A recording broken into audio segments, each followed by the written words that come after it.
नाज़रीन, Israel Iran जंग में कई ऐसे झूठ बोले जा रहे हैं जिनका हकीकत से कोई ताल्लुक नहीं है। और फिर मज़े की बात यह है कि बड़े बड़े कई सहाफ़ी, कई जयद एंकर भी बड़ी ढिठाई से झूठ बोल रहे हैं।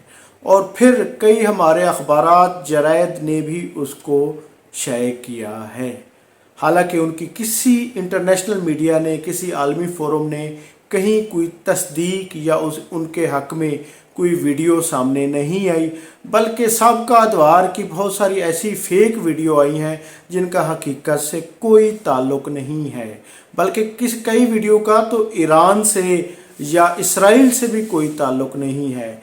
जैसे कहा गया है कि ईरान ने इसराइल के 2 त्यारे गिराए हैं, उसका कोई एविडेंस नहीं है। ईरानी मीडिया कहता रहा है लेकिन उसका कोई एविडेंस नहीं है। कोई पायलट गिरफ्तार हुए या ख़तून पायलट गिरफ्तार हुई है, उसका कोई एविडेंस अब तक ईरानी मीडिया की जानिब से या किसी की जानिब से सामने नहीं आया।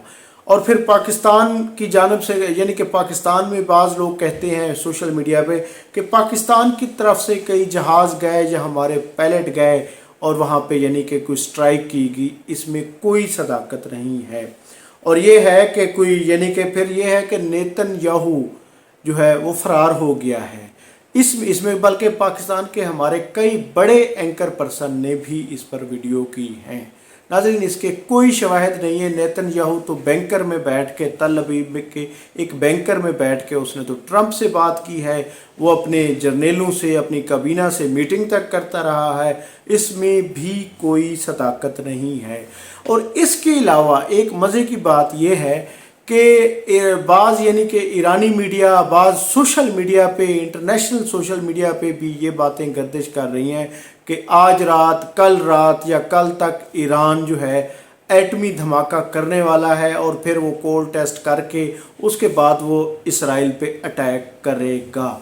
तो इनका भी जो आलमी यानी कि इसकी एजेंसी है उसकी जानिब से भी इसकी कोई तस्दीक नहीं की, बल्कि उन्होंने तो कहा है कि इसराइल ने जो इनके ये एटम बम बना रहे थे, जो यूरेनियम अफजू कर रहे थे, उसको तबाह कर दिया गया है। तो नाज़रीन, ये सोशल मीडिया में सारे झूठ चल रहे हैं, जबकि जो हकीकत है इसराइल ईरान जंग जारी है, दोनों जानिब से अटैक हो रहे हैं। तो लेकिन ईरान की जानिब से जैसे आज कहा गया कि 150 अहदाफ को निशाना बनाया गया, 200 मिज़ाइल, बैलिस्टिक मिज़ाइल दागे गए, और उसमें यह है कि काफ़ी सारी हलाकतों का या उनके नुकसान का भी वो किया गया है। जबकि इसराइल इसकी वो कर रहा है, नफ़ी कर रहा है, वो इनको नहीं मानता। इन हक़ैक़ को, अगर ये हक़ैक़ है तो इनको तस्लीम नहीं करता, वो झूठ करार देता है। इसराइल की जानिब से सिर्फ 3 या 4 हलाकतों की तस्दीक की गई है और कुछ 6-7 बिल्डिंगों की यानी कि वो की गई है, या 9 इमारतों की अब तक जो फुटेज सामने आई है। इसके अलावा यानी कि 91 अब तक जो उनके ज़ख्मी हुए हैं।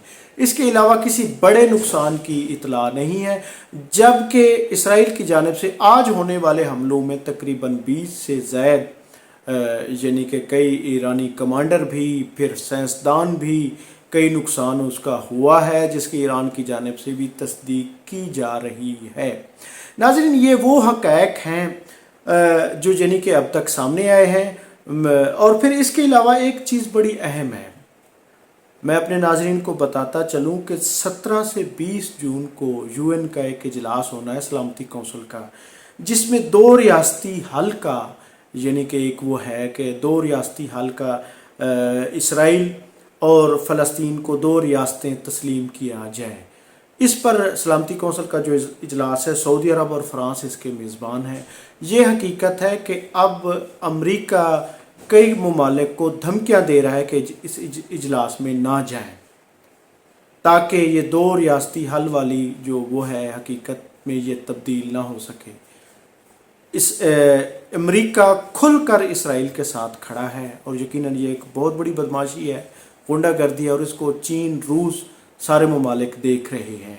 नाज़रीन, यकीनन ये आगे ये सूरत हाल तबाही, बड़ी तबाही का पेश खैमा हो सकती है। नाज़रीन, मैं हूं अब्दुल रऊफ़ रूफ़ी और आप देख रहे हैं तारीख़ नामा। चैनल को सब्सक्राइब करें, वीडियो को लाइक करें। बहुत शुक्रिया, थैंक यू, अल्लाह हाफ़िज़।